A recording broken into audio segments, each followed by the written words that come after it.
Hi friends, my name is CA Garima Jindal. I'm a practicing chartered accountant and I'm also a faculty at Miglani classes. Here I will be taking your classes for CSET paper number 3. Paper number 3 is called as Economics and Business Environment. So it consists of two things. One is your economics and second is your business environment. Wish you all the very best for this course and let's start the class. Friends, सबसे पहले हम समझते हैं कि ये जो मेरा level 1 है सीएस में, इसका नाम क्या है। इसका नाम जैसे हमें पता है कि सीसेट है, पर इसे सीसेट जो है इसकी फुल फॉर्म क्या है? इसकी फुल फॉर्म है सीएस एग्जीक्यूटिव एंट्रेंस टेस्ट। मतलब कि एक एंट्रेंस टेस्ट है और ये एंट्रेंस टेस्ट है आपके सेकेंड लेवल के लिए। ध्यान से देखना, जो मेरा सीएस का कोर्स है उसमें फर्स्ट लेवल पे आपको देना है सीसेट, जो सेकेंड लेवल है उसको हम बोलते हैं एग्जीक्यूटिव लेवल, और जो थर्ड लेवल होता है उसे हम बोलते हैं प्रोफेशनल लेवल। तो इसीलिए इस कोर्स का नाम जो है वो रखा गया सीसेट, मतलब एग्जीक्यूटिव एंट्रेंस टेस्ट, कि सेकेंड लेवल में एंटर करने के लिए आपको इस एंट्रेंस टेस्ट को देना पड़ेगा।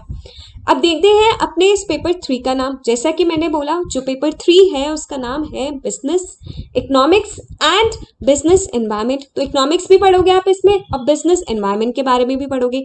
अब क्वेश्चन ये आता है कि बिजनेस एनवायरनमेंट जो है उसे क्यों पढ़ाया जा रहा है? ऐसी क्या बात हो गई कि बिजनेस एनवायरनमेंट के बारे में बात हो रही है? ये वर्ड होता क्या है?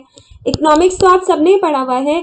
बिजनेस एनवायरनमेंट जो होती है वो बेसिकली हमें ये पता है कि जो सीएस होगा वो जिस कंपनी में काम कर रहा होगा, हमें उसके आगे पीछे की भी नॉलेज जो है वो होनी चाहिए, बाहर के फैक्टर्स की नॉलेज होनी चाहिए।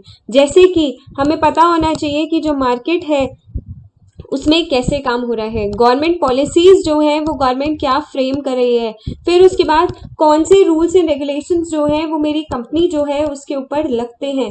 ठीक, बहुत सारी बातें ऐसी होती हैं, ये मेरे बिजनेस के एनवायरनमेंट के बारे में बात हो रही होती है, जो कि मेरी कंपनी तो है पर इसे बहुत सारी चीज़ें जो है वो घेरे रखी होती हैं। तो बिजनेस एनवायरनमेंट में हम उन बातों के बारे में पढ़ेंगे।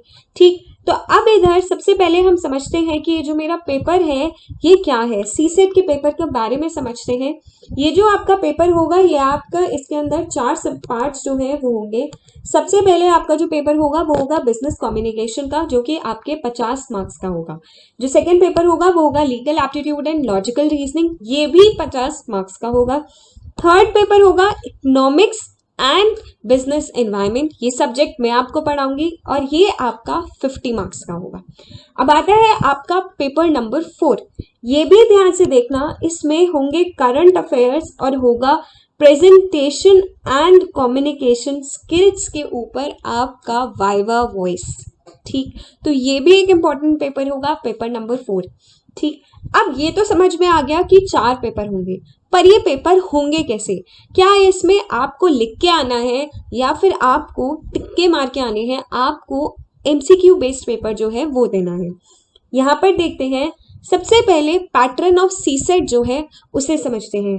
बेटा, जो सीसेट का पेपर होगा वो आपका बड़ा इंटरेस्टिंग तरीके से होने वाला है। यहाँ पर 2 पार्ट्स आपके सीसेट के पेपर में होंगे। एक पार्ट होगा जिसमें आपको ऑनलाइन कंप्यूटर के ऊपर पेपर देना होगा, और जो दूसरा पार्ट होगा उसके अंदर आपको एक वाइवा वॉइस जो होगा उसे देना होगा। ये जो ऑनलाइन कंप्यूटर बेस्ड पेपर होगा इसके अंदर आपको एक क्वेश्चन होगा, उसके 4 ऑप्शंस दिए गए होंगे, option A, option B, option C और ऑप्शन डी। इस क्वेश्चन के अगेंस्ट आपको करेक्ट ऑप्शन जो है वो चूज करना है। ए है, बी है, सी है, आप उसमें से चूज करके आएंगे वो करेक्ट ऑप्शन, और ये आपका क्वेश्चन का पैटर्न रहेगा। इसका मतलब मैम हमें कोई आंसर्स नहीं लिख के आने, क्या हमें डेफिनेशंस नहीं लिख के आनी? नहीं, आपको कोई भी डेफिनेशन नहीं लिख के आनी। आपको एक क्वेश्चन दिया जाएगा, उसके 4 ऑप्शंस में से आपको एक ऑप्शन जो है वो चूज करना होगा।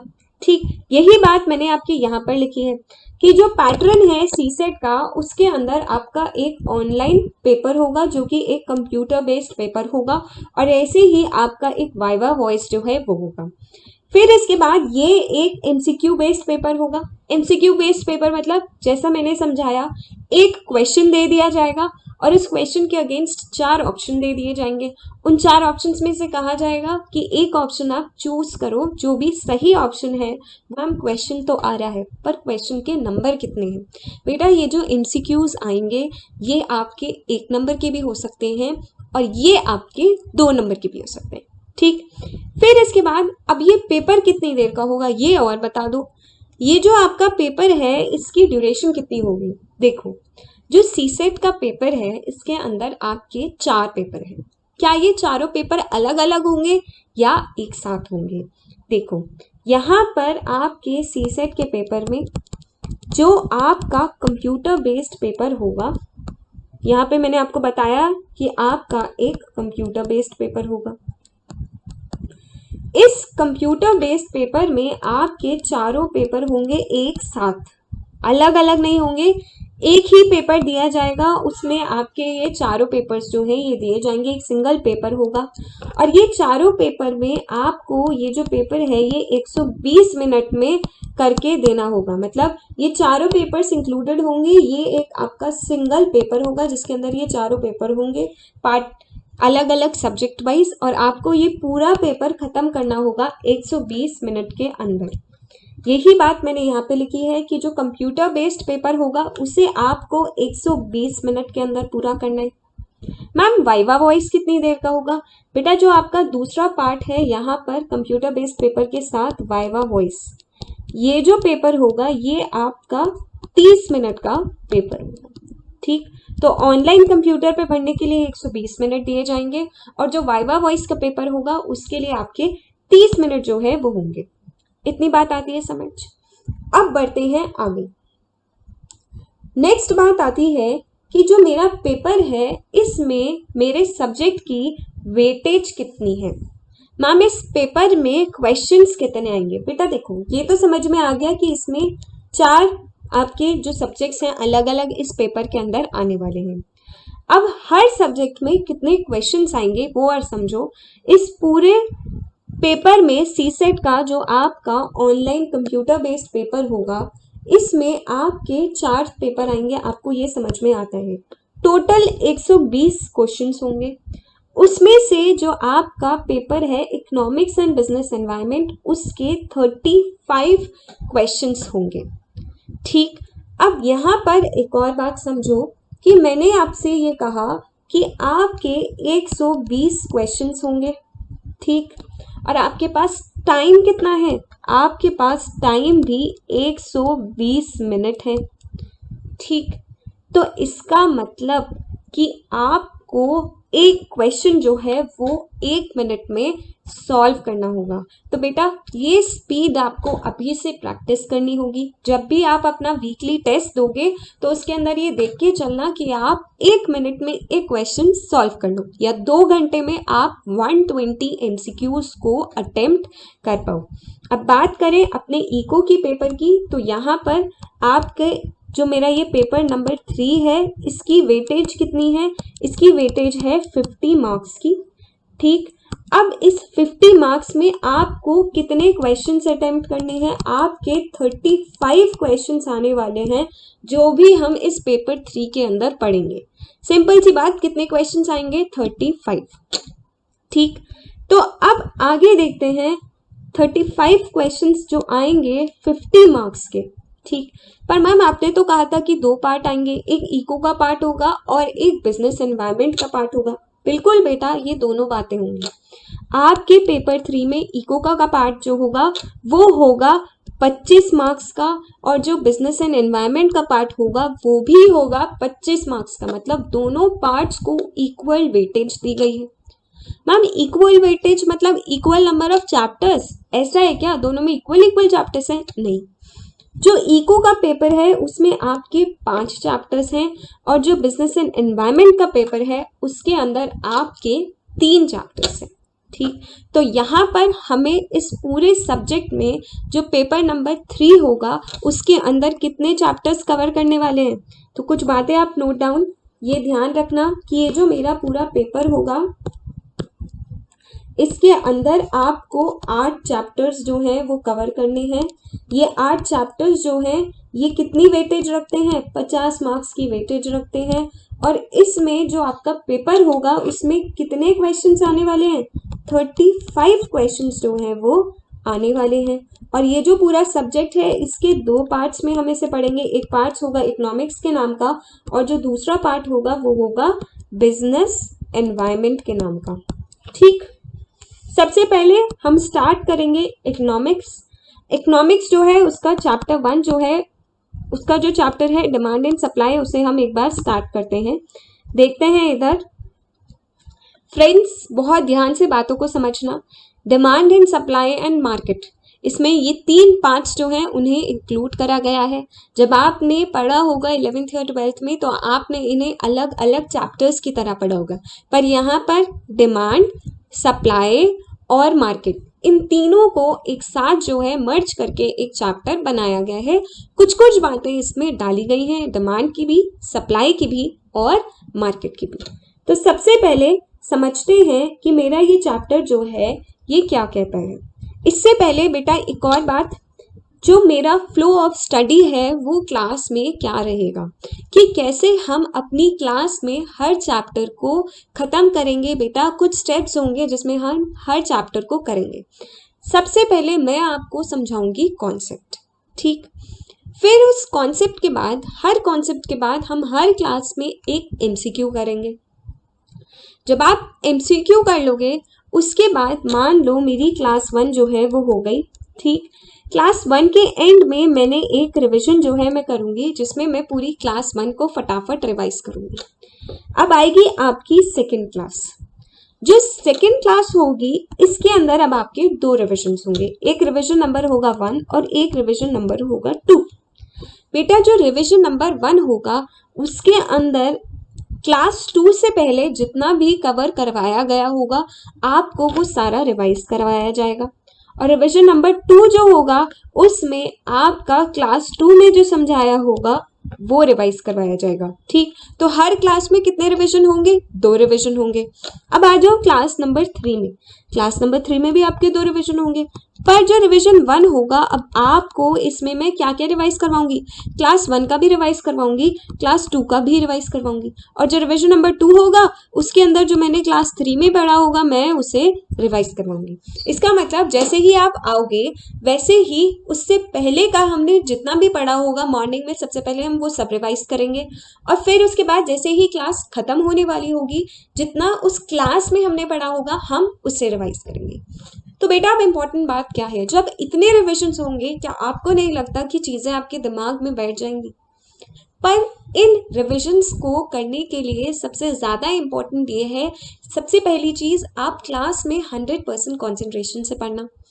और दूसरी बात जो मुझे आपसे एक्सपेक्टेड है कि आप अपनी 100% अटेंडेंस रखना। अगर आप क्लास में आ गए और आपने क्लास में ध्यान से समझ लिया, मेरी गारंटी है आपको इस सब्जेक्ट में पास होने से कोई भी नहीं रोक सकता।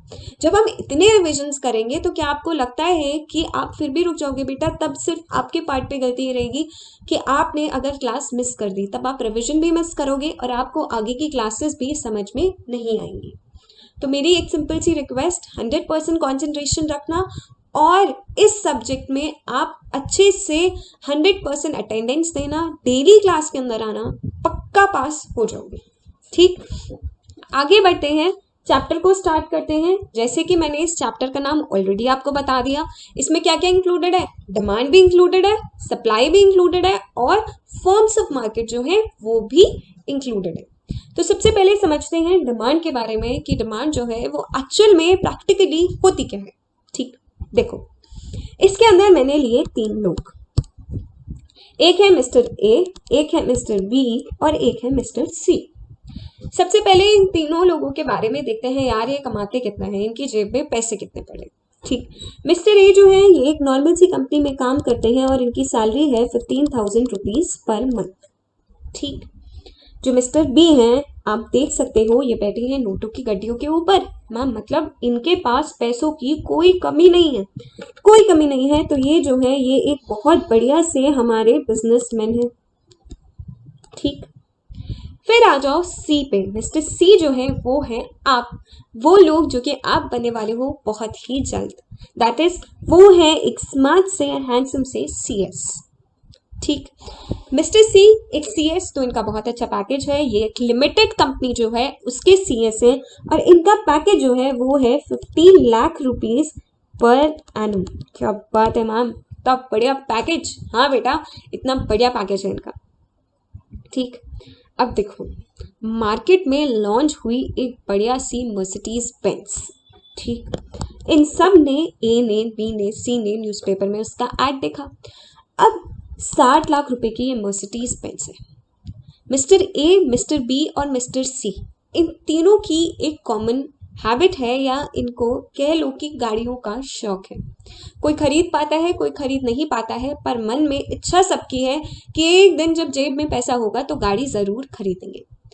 जो मिस्टर ए हैं वो सोचते हैं यार मुझे ये गाड़ी खरीदनी है। मिस्टर बी, उनके पास ऑलरेडी बहुत सारी गाड़ी हैं, पर फिर भी वो कहते हैं यार मुझे गाड़ी तो लेनी है, मर्सिडीज बेंज, आहा न्यूज़पेपर में एडवर्टीजमेंट देखा। और मिस्टर सी जो है उनकी भी दिमाग की घंटी बजी, यार अब तो मैं CS हो गया हूँ, एक बड़ी गाड़ी तो होनी चाहिए। तो उन्होंने भी देखी है मर्सिडीज की कार। ठीक, तो इसका मतलब इस कार को लेने के लिए मन में इच्छा तीनों लोगों की है। ए भी कार लेना चाहता है, बी भी कार लेना चाहता है और सी जो है वो भी कार लेना चाहता है। ठीक, तीनों की मन में इच्छा है कि ये कार लेना चाहते हैं। पर सिर्फ क्या मन में इच्छा करने से कार मिल जाती है? ना रे ना, आपको क्या चाहिए? आपको उसके लिए चाहिए पैसे। ठीक, तो अब देखते हैं कि क्या पैसे हैं भी इन लोगों के पास इस गाड़ी को खरीदने के लिए या नहीं। क्या लगता है ए के पास पैसे होंगे? बिल्कुल नहीं होंगे मैम, 15,000 रुपए की तो वो सैलरी कमाता है, वो अपने घर का खर्चा निकाल ले, वही बहुत है। ठीक, जो बी है, क्या उसकी जेब में पैसे होंगे? बिल्कुल होंगे, उसके पास तो किसी बात की कोई कमी ही नहीं है, बहुत बड़ा बिजनेसमैन है वो। और जो मिस्टर सी, हमारे जैसे लोग मैम, पैसों की तो 15 लाख रुपए का पैकेज है, क्या बात कर रहे हो आप, बैंक अकाउंट में खूब पैसे पड़े हैं। ठीक, तो इसका मतलब कि यहाँ पर जेब में पैसे किसके नहीं हुए? ए के। तो ए तो भाई साहब बाहर हो गया पिक्चर से, वो तो नहीं खरीद पाएगा। ठीक, अब आते हैं तीसरी बात पे। देखो ए जो है विलिंगनेस टू पे। बेटा सिर्फ पैसा होना जरूरी नहीं है, पैसे हर किसी से खर्च नहीं होते। बहुत ध्यान से समझना, यहाँ पर सिर्फ जेब में पैसे होने से कुछ नहीं होगा। क्या आप एक्चुअल में उस पैसे को देकर खरीदना चाहोगे गाड़ी? इसे हम बोलते हैं विलिंगनेस टू पे, कि क्या आप सच में इच्छुक हो, क्या आप सचमुच जेब में जो पैसे रखे हैं उसे निकाल के दे दोगे किसी को या नहीं दोगे। देखो ए की बात करें तो ए की जेब में तो पैसा ही नहीं है, तो उसकी विलिंगनेस की बात हम करेंगे नहीं, तो ए तो हो गया पिक्चर से आउट। अब आ जाओ बी पे। देखो बी जो है उसे ये लगता है यार 60 लाख रुपए की मुझे गाड़ी खरीदनी है, पर बी जो है अभी एक नया होटल जो है उसे भी स्टार्ट करने वाला है। अब बी, वो जो उसकी जेब में 60 लाख रुपए लगे हैं, क्या वो मर्सिडीज बेंज में लगाना चाहता है या नहीं चाहता? वो ये कहता है यार मेरे पास ऑलरेडी 2 से 3 गाड़ी खड़ी है, मेरा मन तो है बहुत इसे खरीदने का, पर अभी मैं ये जो 60 लाख रुपए हैं इसे कार में ना लगा कर मैं इसे होटल में लगाऊंगा। उसके पास पैसे तो पड़े हैं 60 लाख रुपए, पर उसने ये कहा यार ये 60 लाख रुपए मैं गाड़ी में खर्च नहीं करूंगा। मतलब he is not willing to use दो 60 lakh rupees to purchase this Mercedes Benz. वो तैयार नहीं है इस मर्सिडीज बेंज को 60 लाख रुपए से खरीदने का। तो यहाँ पर हम ये बोलेंगे कि मिस्टर बी जो है वो होटल में पैसा लगाना चाहते हैं, कार में पैसा नहीं लगाना चाहते। इसका मतलब कि वो विलिंग नहीं है इस कार को खरीदने के लिए, विलिंगनेस टू पे नहीं है। अब आ जाओ मिस्टर सी पे। मिस्टर सी तो एक नॉर्मल सैलरीड पर्सन है, भाई मेरा CS है, वो कहता है यार ये लो, मैं आपको विलिंगनेस टू पे की बात कर दी आपने, ये लो मेरे बैंक अकाउंट में पैसे पड़े हैं, मैं आपको चेक काट के दे देता हूँ। मतलब कि मिस्टर सी जो थे उनका मन भी था, उनकी जेब में पैसे भी थे और वो उस पैसे को देने के लिए तैयार भी हो गए, उन्होंने वो पैसे दे भी दिए। तो तब जाके ये मेरी क्या बन गई? विलिंगनेस टू पे जिसके अंदर है, जो पैसा देने को तैयार है, उसे हम बोलेंगे, अगर ये तीनों बातें कोई फुलफिल कर देता है तो हम यहाँ पर बोलेंगे कि इसने बना दी क्या? डिमांड। ठीक। मार्केट में डिमांड को क्रिएट करने के लिए मेरा जो कस्टमर है उसकी इच्छा भी होनी चाहिए, उसकी जेब में पैसे भी होने चाहिए, साथ ही साथ वो उन पैसों को देने के लिए तैयार भी होना चाहिए कि वो पर्टिकुलर चीज़ जो है वो खरीद ले। तो मैम आप ए को क्या बोलोगे? ए ने डिमांड तो नहीं बनाई, तो उसने क्या बनाया? बेटा जब सिर्फ आपकी मन की इच्छाएं रह जाती हैं तो हम उसे बोलते हैं ए ने बनाया डिजायर। इतनी बात आती है समझ? तो मैम बी ने क्या बनाया? बी के पास तो पैसे भी थे, क्या बी को भी आप डिजायर ही बोलोगे? ना रे ना, बी को हम बोलेंगे बी तुम्हारे मन में इच्छा भी थी और बी तुम्हारी जेब में पैसे भी थे। ठीक, तुम्हारी एबिलिटी भी थी कि तुम इसे दे सको, पर तुमने दिए नहीं, अभी नहीं दिए, तुम बाद में देना चाहते हो, इसीलिए हम बोलेंगे कि ये तुम्हारे लिए क्या हो गई? ये तुम्हारे लिए हो गई वांट। तो आपने क्या सीखा बेटा? डिमांड जो है उसमें क्या सीखा? डिमांड को बनाने के लिए सबसे पहली बात ये होती है कि एक मन में इच्छा होनी चाहिए, एक विश होनी चाहिए। विश का दूसरा नाम आप क्या बोल सकते हो? डिजायर। ठीक, पहली कंडीशन की इच्छा होनी चाहिए, मन में विश होनी चाहिए। दूसरी कंडीशन जेब में पैसे होना बहुत ज़रूरी है। मार्केट में अगर कुछ खरीदने जाओगे, डिमांड करोगे शॉपकीपर से, तो फिर आप क्या कहोगे? आपकी जेब में पैसे भी तो होने चाहिए ना। ऐसा तो नहीं है ना कि बिना पैसे लिए कहोगे यार मुझे दे दो मर्सिडीज बेंज, जेब में पैसे नहीं है और मांगने चल रही है, क्या डिमांड बनेगी? बिल्कुल नहीं बनेगी।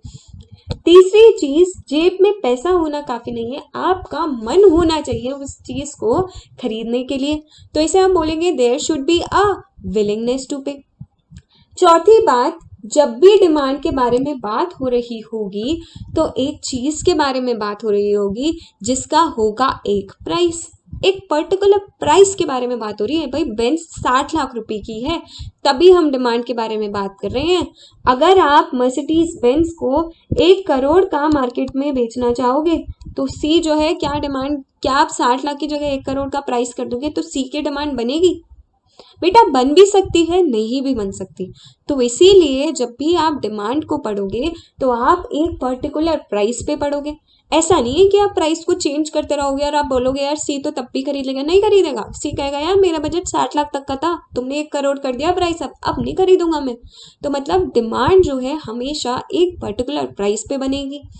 फिर इसके बाद जो डिमांड जो है आज की डेट में आप सी से पूछ रहे हो, अगर आप मान लो 1-1.5 साल पहले पूछते जब वो बहुत कम कमाता था, तब हम इस बात को नहीं कंसिडर करेंगे। आज आपने पूछा है, इसीलिए हम बोलेंगे कि डिमांड जो है उसका क्या होगा? एक पर्टिकुलर टाइम पीरियड भी होगा। ठीक, तो ये हुई बातें डिमांड के बारे में। तो डिमांड में कितनी बातें हुई? टोटल हुई 5 बातें। सबसे पहले डिमांड को बनाने के लिए होनी चाहिए मन में इच्छा, जिसे मैंने बोला डिजायर या विश। दूसरा, जब डिमांड तभी बनेगी जब आपके होंगे जेब में पैसे, मतलब कि आपकी होगी एबिलिटी टू पे। तीसरा, आप उस पैसे को देने के लिए तैयार होने चाहिए, मतलब होनी चाहिए विलिंगनेस टू पे। चौथी चीज, एक पर्टिकुलर प्राइस पे। भाई एक सर्टेन प्राइस होना चाहिए। 60 लाख की तुम बेच रहे थे, अब तुमने 1 करोड़ कर दी, मैं तो नहीं खरीद रहा। प्राइस क्या होगा? हमेशा एक सर्टेन प्राइस पे हम डिमांड के बारे में बात करेंगे। और आखिरी बात, हम बात करेंगे एक सर्टेन टाइम पीरियड पे। तो यही बातें आपकी डिमांड की इस स्लाइड में मैंने लिखी हैं कि डिमांड जो है वो होती क्या है। डिमांड हम कब बोलेंगे कि एक प्रोडक्ट की डिमांड बन गई? जब मेरी क्वांटिटी जो है गुड की या फिर सर्विस की, कंज्यूमर्स जो हैं दे आर विलिंग, विलिंगनेस भी होनी चाहिए, मन में इच्छा की विलिंगनेस होनी चाहिए, और एबिलिटी टू परचेज भी होनी चाहिए, मतलब जेब में पैसा भी होना बहुत ज़रूरी है डिमांड को बनाने के लिए। At various prices during a period of time, कि एक दिन में बात करोगे, एक हफ्ते की बात करोगे, पर ऐसा नहीं है कि तुम कभी भी उठा के बात कर दोगे, नहीं, टाइम की एसेंस बहुत ज़्यादा ज़रूरी है। तो ये 5 बातें, सबसे पहले एक डिज़ायर होना चाहिए। दूसरा, means to purchase. Means to purchase का मतलब होता है एबिलिटी टू पे, कि आप किस चीज़ से वो सामान खरीदोगे। मीन्स होना चाहिए जिससे आप वो सामान खरीद सकते हो। तीसरी बात, विलिंगनेस, आप उस पैसे को देने के लिए तैयार होने चाहिए। चौथा, एक प्राइस पे उस चीज़ के बारे में बात होगी, जैसे कि हमने कहा 60 लाख रुपए की आपकी मर्सिडीज बेंज, अगर 1 करोड़ रुपए कर दोगे तो फिर सी जो है वो नहीं खरीदता, तो इसका मतलब कि डिमांड जो है वो क्रिएट नहीं होती। और फिफ्थ बात ये आती है कि एक सर्टेन पीरियड ऑफ टाइम जो है वो हम उसके बारे में बात करेंगे कि पर डे है, पर वीक है, क्या है। तो फ्रेंड्स, ये थी बातें कुछ डिमांड के बारे में। आगे हम इस चैप्टर को नेक्स्ट क्लास में कंटिन्यू करेंगे। तब तक आप जो भी ये पढ़ाया है एक बार आप रिवाइज कर लेना। इससे रिलेटेड एक ये एमसीक्यू है, आप इसे भी सॉल्व कर लेना, फिर हम डिस्कस करेंगे इस एमसीक्यू को। Let's have a good day.